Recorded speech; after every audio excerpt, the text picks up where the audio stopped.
No se trata de conocer mi verdad. Vosotras sabéis que muchas veces, con frecuencia, de forma no intencionada, buscamos imponer nuestra verdad a los demás, considerando que nuestra verdad es la verdad, que lo que vemos es toda la realidad y no solo un pequeño aspecto de la realidad. Esta reflexión que vamos a hacer juntos es para descubrir la verdad acerca de mí. Que cada uno haga su reflexión para que se mire hacia adentro. Es un viaje interior.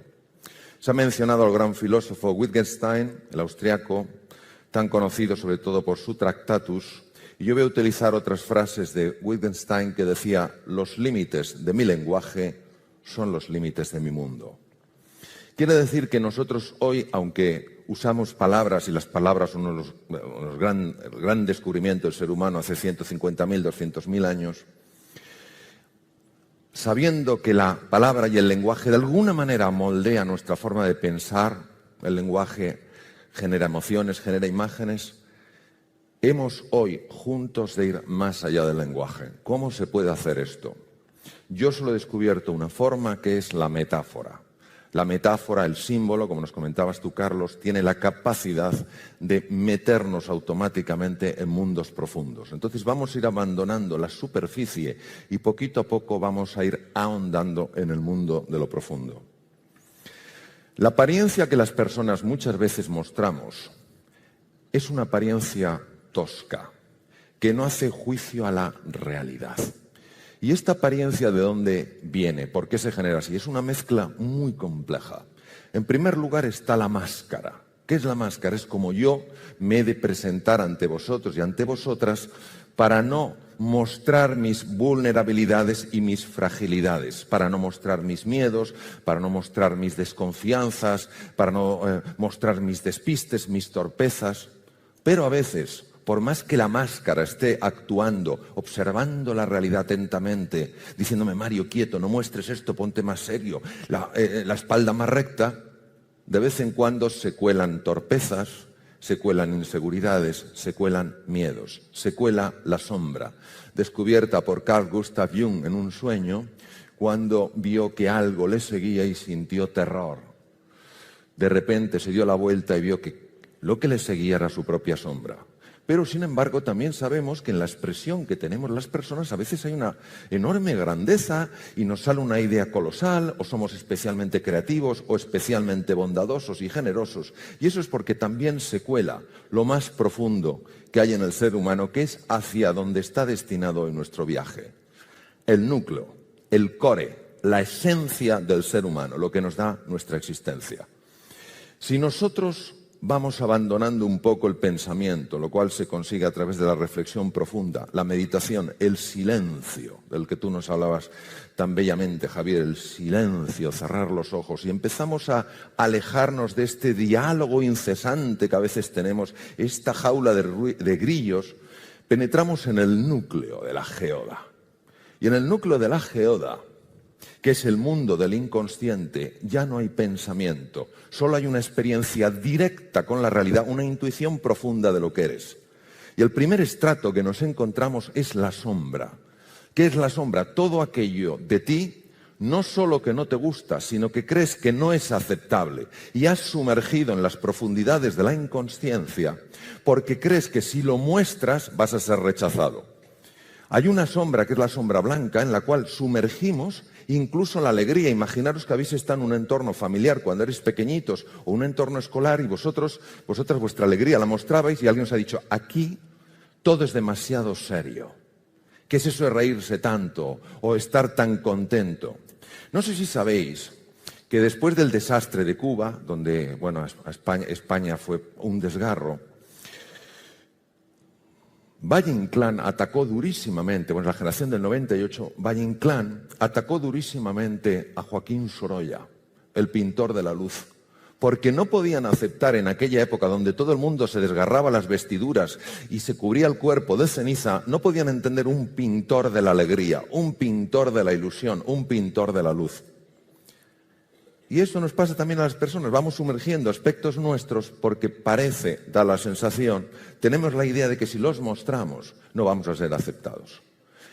Por eso, la primera experiencia cuando se entra a través de la meditación, la reflexión o el silencio profundo es la experiencia con la sombra. No es una experiencia agradable, es entrar en el basurero. Pero ese basurero es parte de lo que somos. Nosotros no somos basura. Una ciudad con basura no puedes decir es un basurero. Tiene basura y esa basura es parte de lo que eres. Y si no lo asumes, si no lo asumimos, si lo aceptamos, va a salir por los recovecos y cuando menos te interesa, vas a decir lo que no querías decir. Y cuando menos te interesa, vas a hacer lo que no querías hacer. Pero fijaros, en el núcleo de la geoda está el ser, lo que nos da la existencia, lo profundo, lo inefable, lo que no hay manera de describirlo con el lenguaje, pero se puede experimentar con extraordinaria profundidad. La sombra, como no la aceptamos, la proyectamos en los demás y les rechazamos. Y yo, por ejemplo, si no acepto gestos míos de la torpeza y he sumergido la torpeza, veré con claridad diáfana la torpeza en los demás y en los demás lo rechazaré. Qué cosa tan curiosa cuando los demás están actuando como espejo mío. Nelson Mandela, 27 años en Robben Island, por su condición de ser un hombre de color y por ir en contra del apartheid. Durante 3 años odió a sus carceleros. Supo que su hijo probablemente no había muerto en un accidente, sino en un asesinato, y no le dejaron ir al entierro. Pero a los 3 años descubrió que tan esclavo es aquel, tan prisionero es aquel que está detrás de unas rejas, como aquel que es prisionero de su odio. Y decidió dedicar su vida, aunque a lo mejor jamás saliera de prisión, a la reconciliación. Este hombre, en el discurso como presidente de la nación sudafricana, utilizó unas palabras maravillosas de la gran escritora norteamericana Marianne Williamson y dijo: el ser humano no tiene miedo a su oscuridad, tiene miedo a su luz. Vivimos tanto en la cáscara, en la superficie, incluso en contacto con la sombra, que no se nos ha pasado por la cabeza, como tan maravillosamente escribía Carlos, que si encendiéramos un poco la antorcha, veríamos que además de las telarañas, además de las paredes viejas y agrietadas, hay un tesoro de incalculable valor que somos cada uno de nosotros. Don Juan Ramón Jiménez, no corras. Ve despacio, que donde tienes que ir es a ti solo. Previo a Joseph Campbell, hubo un científico que os sonará a todos, fue discípulo de Freud. Y fue la gran desilusión de Freud, no porque el hombre fuera desilusionante, sino porque no estaba dispuesto a considerar que el ser humano se pudiera comprender exclusivamente, sobre todo su patología mental, solo desde la sexualidad. Fue Carl Gustav Jung, él era suizo, Freud era austriaco, y Jung estudió mucho el impacto de la mitología en el inconsciente. Todos tenemos lo que se llama personajes dormidos. En las distintas dimensiones del ser humano aparecen cosas muy hermosas y cosas muy feas. Jung le llamó la sombra. Y es muy difícil verlos, es muy difícil reconocerlos. Y aunque hay personas que te dicen, oye, ¿no te has dado cuenta de esto? Y dices, ¿pero qué va? Eso no es así. Sí, lo está viendo todo el mundo, menos tú. Pues la gente está equivocada. El ser humano, al menos en mi experiencia, solo tiene un oponente. Nunca es otro ser humano. Es su propio ego. El ego es ceguera. El ego ha causado más muertes y más violencia que todas las guerras juntas. De hecho, todas las guerras surgen en su esencia del ego. Yo tengo razón, tú estás equivocado y no te pienso escuchar. Voy a utilizar otra metáfora para hablar de este mundo por la enorme sutileza y porque se escapa el lenguaje. Imaginaros que fuéramos olas. Una ola que tiene un nivel de conciencia elevado sabe que está hecha de mar y por tanto ve a otra ola, sea más alta, más baja, más ancha, más delgada, y la reconoce como de la misma naturaleza y por tanto sería absurdo que tú atacaras a algo que es de tu misma naturaleza. Pero ¿qué pasaría si la ola se hubiera olvidado de que está hecha de mar y solo se fijara en su forma y dijera: yo soy una ola y tú eres una ola diferente y no hay nada que me una a ti en la distancia. Ese momento que no se sabe cuándo se originó es cuando surge en el ser humano la creencia que creemos que hay, o entendemos que es la más profunda, que anida en el ser humano, y que es el ego. El ego es una creencia de enorme profundidad en la separación. Cada ola se ve separada del resto. Por tanto, si tú, otra ola, desapareces, te estrellas con una roca, ¿qué más me da si tú eres distinta a mí? De ahí nace el egoísmo, el ensimismamiento, el centramiento exclusivamente en uno. Pero si yo reconozco que tú, ola, vas a estrellarte contra una roca, pero entiendo que tú y yo somos unidad porque somos océano, ya me importa y jamás te podrá hacer daño. Esta creencia se genera muy pronto en el ser humano, probablemente va de generación en generación y nacemos con ella. Y tiene un arraigo importantísimo a nivel del cerebro. Cuando somos niños, al sentirnos aislados, aunque vivamos en una familia y vivamos en un entorno cultural, al sentirnos aislados, al sentirnos en peligro, al sentirnos indefensos, cualquier experiencia que tengamos de pequeñitos que incremente esa sensación de pequeñez, de aislamiento, de miedo, de impotencia, va dejando un recuerdo probablemente en ciertas regiones del cerebro y fundamentalmente en los núcleos amigdalinos. ¿Qué ocurre? Que cuando somos mayores eso está ahí y vamos a un sitio, vamos a una fiesta, nadie nos hace ni caso y ese no sentirte aceptado inmediatamente produce un disparo en esas estructuras cerebrales. Vamos a un sitio, encontramos la incertidumbre, no sabemos cómo controlar, ¡cha!, se vuelve a disparar la pistola. ¿Qué ocurre en el cerebro cuando se dispara este trigger, cuando se dispara esta pistola, este gatillo? Hay cambios muy profundos. Y el primero, como os he comentado, es que ciertas áreas del cerebro, la amígdala, ciertas áreas del hipotálamo, el hipotálamo lateral, se ponen en marcha y dan lugar a una reacción de alarma. Fijaos, no digo de alerta, no digo estrategia, digo de alarma. Cuando esta reacción de alarma se produce, estamos probablemente ante el origen de la violencia, porque sale la bestia que hay en nosotros, sale Mr. Hyde. Y Mr. Hyde en ese momento se siente aún más ola separada del resto, más amenazada y necesita tener, poder, controlar, someter. Pero esto no es porque el ser humano en su núcleo no tenga bondad, verdad o belleza.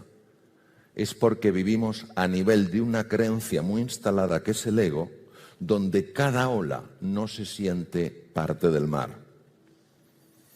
Cuando las personas somos violentas, es porque tenemos miedo y porque sufrimos. Detrás de todo acto de agresividad hay una persona que sufre y que muestra su sufrimiento, curiosamente, haciendo sufrir a los demás.